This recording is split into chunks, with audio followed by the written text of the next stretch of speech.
Table Mountain est dans le brouillard et il est temps qu'on y aille.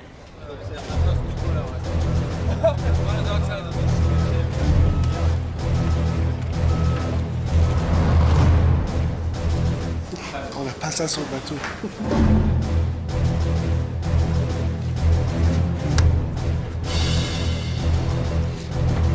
Et dans ce pré-bâbord, c'est où on fait un petit tribord, où on reste bâbord, et là il y a de la dos.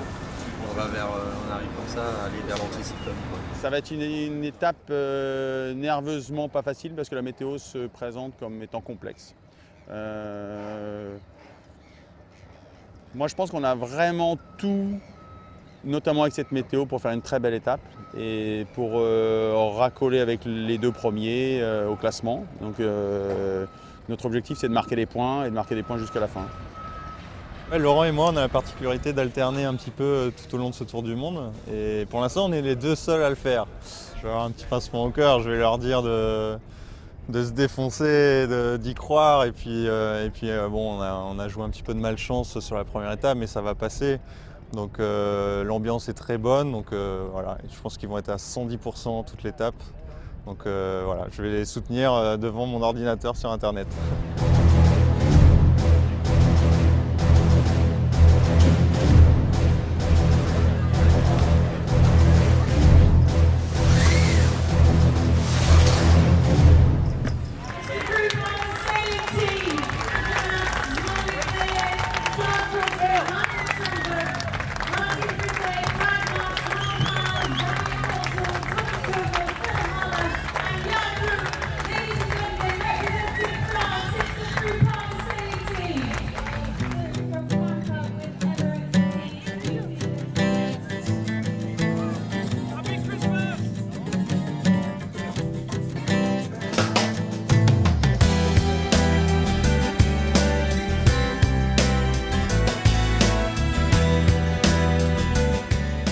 On repart avec les 6 bateaux, tout le monde est à fond, il y a des bonnes conditions, il y a du soleil, il y a du vent.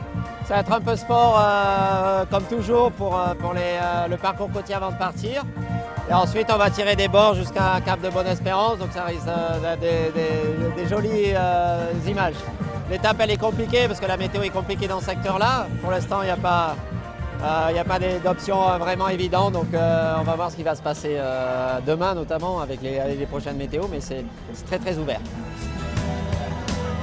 On part assez proche des 40e, donc avec des dépressions, l'anticyclone de Sainte-Hélène, l'anticyclone de Kerguelen, des fronts, des talwegs, enfin il y a plein de choses. Donc aujourd'hui on part au Louvoyage le long du Cap de Bonne-Espérance, la nuit prochaine sans doute du Petit Temps, et puis il y a une espèce de train à pas rater dans 2-3 jours. Et on espère que la situation météo va rester comme elle est prévue là, parce que ça nous ferait aller relativement assez vite, en 14-15 jours jusqu'à notre port d'arrivée. Il y a des options à prendre et surtout ça va se passer dans le Petit Temps encore. Et donc il peut y avoir un bateau qui démarre avec une risée, un bateau qui reste. Bon, de toute façon on va faire comme d'habitude, on va surveiller. Et puis si on est au contact, tant mieux. Et s'il n'y a pas de contact et qu'on est loin devant, tant mieux encore. Bonjour.